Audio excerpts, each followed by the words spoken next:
يا سوادي الحلل، يعني بعد كل ده الاهلي يروح دوري الابطال والزمالك الكونفدراليه حتى ما يروحهاش؟ في بدايه الكلام كده كمل الفيديو للنهايه، ما تاخدش العنوان وتطلع تجري عشان افهمك القصه. بس قبل ما افهمك القصه حابب اشكرك على الفتره الاخيره على التفاعل بتاعك، اللايك، الشير، الناس اللي بتتفرج من بعيد لسه مش متابعانا، انا بنوه للناس اللي مش متابعانا، اما انت متابعني يا ابو الصحاب وبتروق عليا شكرا ليك بجد. تعالى بقى زي ما انت شايف قدامك كده، لا حول ولا قوه الا بالله، القضيه 16 وجايه من مين؟ يانيك فيريرا. المهم يعني يا صاحبي من ناحيه، يعني عشان انا عارف انت تقول لي 15 قضيه زي 16 قضيه، لا يا حليتها. انت عارف ال 16 قضيه وصلت للمبلغ كام؟ ما هو في مبلغ مطالبين اللي احنا نسدده، احنا عارف جسمنا نحس وبقى اصلا ضد الرصاص، ماشي، بس عايز افهمك حاجه، القضايا كلها توتال 6 مليون دولار و100 داخلين في 6 مليون ونص دولار، وفي قواضي هتسمع زي مشلاك زي فرج الايام اللي جايه، فانت مطالب تدفع 6 مليون دولار مع نهايه الشهر ده.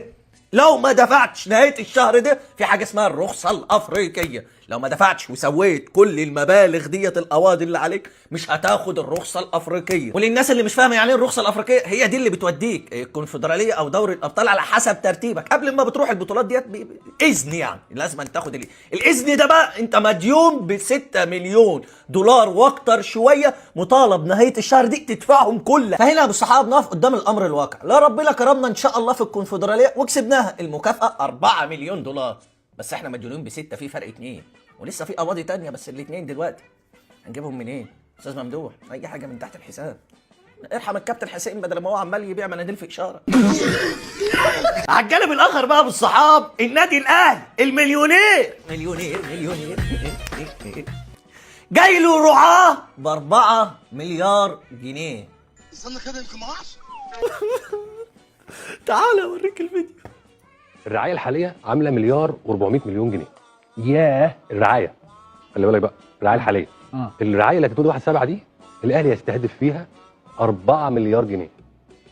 ياه مليار في السنه. مليار في السنه؟ ابراهيم فايق احوال، مليار في السنه؟ مليار ايه نسمه؟ دولار فعلا عشان يعملوه في شهر، تاكل في شهر. وهنا بقى يا صاحبي نوصل للحظه الحاسمه. شوف نادي الزمالك، يعني رغم ان هو ان شاء الله ربنا يكملها على خير الدوري والكونفدراليه وبيحقق مديون بايه، والاهلي بيخش له كميه مليارات عامله ازاي، ده مش بس كده، حاطط رجل على رجل.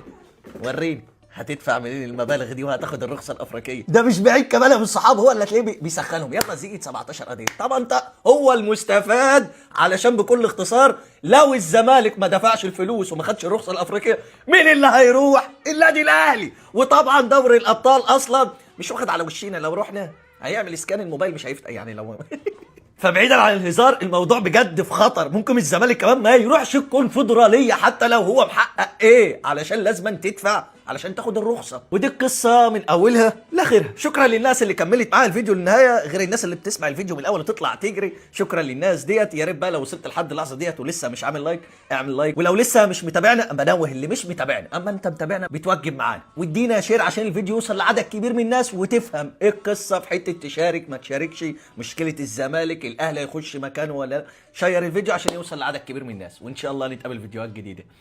يلا يا عزيزه، يلا ربنا يسترها. لا وصاحب الاهلاوي امبارح بيقول لي اسوأ موسم في تاريخ النادي الاهلي. امال في افضل مواسمكم هتعملوا ايه؟ هتعملوا ايه بجد؟ واحده من اكبر شركات الاتصالات في العالم بتعلن وبشكل رسمي ان هي انهت الاتفاق مع النادي الاهلي على هتحط اسمها كرعايه رسميه على تيشيرت النادي الاهلي، اسمها بس، يعني اسمها هيتحط على تيشيرت النادي الاهلي. هيدفعوا اكتر من مليار جنيه. يعني الاهلي الموسم ده بالاخر كده فلت منه شويه بطولات، قام اكتسح المليارات، اكتسح المليارات بجد. شركه فودافون تعلن وبشكل رسمي انهاء الاتفاق مع النادي الاهلي على ان هي هتحط اسمها على تيشيرت النادي الاهلي، هتدفع اكتر من مليار جنيه. الرعايه دي لنادي موجود في الكره المصريه. لا المبلغ اللي انت سمعته ده رعايه نادي موجود في الكره الافريقيه، الرعايه الاكبر على الاطلاق في تاريخ مصر وفي تاريخ افريقيا. والكلام ده مش كلامي، ده كلام فودافون ذات نفسها. يعني تخيل بقى كل ده علشان رعايه رسميه على تيشيرت النادي الاهلي. هو انت فاكر ان الموضوع مقتصر على التيشيرت؟ ده في استاد.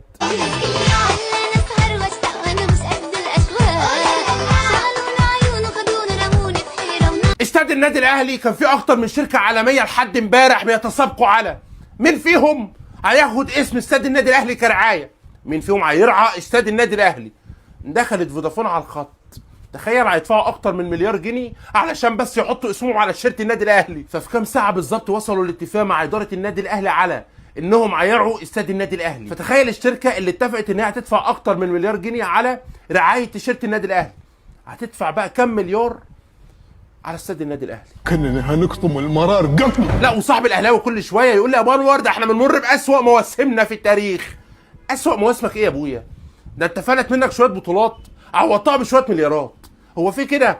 فودافون وما ادراك ما فودافون. جمهور النادي الاهلي تقول له فودافون يقول لك بس ريحه البطولات، ريحه الانجازات، ريحه البرونزيات بتاعت كاس العالم للانديه. انا في الناحيه الثانيه لا، هو النت عندك مش واقف ولا النت عندك فيه مشكله، لا ده بجد والله ما بهزر. في نفس التوقيت اللي النادي الاهلي هيدخل له اكتر من مليار جنيه مقابل بس رعايه التيشيرت غير رعايه الاستاد، انا في الناحيه الثانيه مطلوب مني بقى ان انا ادفع المليار جنيه علشان اشارك في دوري ابطال افريقيا والكونفدراليه. بس خد الصدمه، تعرف ان انا بنسبه كبيره مش هشارك في دوري ابطال افريقيا ولا حتى الكونفدراليه. يا لهوي يا لهوي! زي ما انت شايف الكارثه هنا حبيب اخوك، الفيفا اعلن بشكل رسمي ان الزمالك وصل للقضيه رقم 16 او الايقاف القيد رقم 16. القصه مش هنا، القصه ان احنا هنوصل على اخر الشهر لل20. انا بتكلم بجد ما بهزرش. بس لو انت فاكر ان دي كارثه، لا ده في كارثه كبرى مستنيانا. مبدئيا كده الاهلي وبيراميدز بنسبه تفوق ال 90% هم اللي هيشاركوا في دوري ابطال افريقيا. يعني تخيل تقعد 4 سنين حرفيا مستني اللحظه اللي انت هتشارك فيها في دوري ابطال افريقيا، وفي الاخر النادي الاهلي يجي لك يا باشا على الجاهز هيشارك مكانك في دوري ابطال افريقيا، لان انت هيبقى مطلوب منك ان انت تدفع اكتر من 8 مليون دولار لنهايه الشهر، لان انت اساسا هتوصل ل 20 قضيه. وطبعا انسى ان الاهلي او بيراميدز يسمحوا للكاف ان هو يخالف اللوائح بتاعته المعلنه، ولا هيسمحوا للكاف ان هو يدي للزمالك استثناء ان هو ما يدفعش الديون اللي عليه، لان هنا انت مش بتتعامل مع الاتحاد المصري. اتحاد الكره المصري بالنسبه لنا هو بيجدول مديونياتنا المتجدوله، اما الدوله في الناحيه الثانيه فبسم الله ما شاء الله بقى الديون بقى السياديه، كهرباء ميه غاز تامينات ضرائب تفوق المليار جنيه. فهنا على مستوى الكره المصريه بتعدي وجدول للزمالك وعديها ما فيش مشكله، انما هنا القرار مختلف لان ده هيبقى قرار الاتحاد الافريقي لكره القدم. يا مالها بردت كده ليه؟ فما تزعلش مني يا حبيب اخوك، هي الفجوه ما بيننا وبينهم بقت مرعبه. في نفس التوقيت اللي رعايه تيشيرت النادي الاهلي، رعايه تيشيرت كسر المليار جنيه كاكبر عائد في تاريخ الكره المصريه والافريقيه، انا في الناحيه الثانيه مطلوب مني ادفع نفس المليار بس للفيفا علشان عليا اكبر عدد قضايا في افريقيا والعالم.